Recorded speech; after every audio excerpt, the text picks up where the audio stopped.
And this is a test on some lip balms that we have over here. Okay. And these are our models who are going to help us, Roger and Matt. Okay. And we have our own lip balm, and we have a leading brand. Okay. Would you have any problem kissing our models to test them? You wouldn't? No. You think that was fine? That would be fine. Okay. So that this is a blind test, I'm going to ask you to go ahead and put a blindfold Okay. on. Okay, now can you see anything? No. Hold up so you can't even see down. Okay. It's completely blind now, Yeah. right? Yes. Okay. Now what I'm going to be looking for in this test is how soft it makes the lips, okay, the texture, right, and maybe if you can discern any flavor or not. Okay. Have you ever done a kissing test before?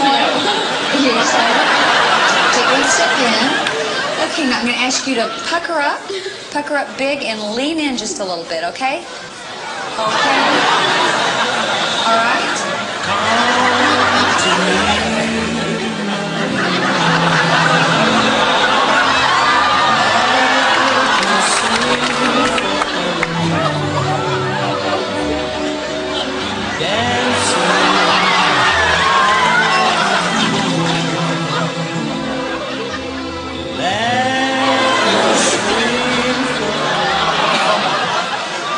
Okay. And Jennifer, how did that feel? Good.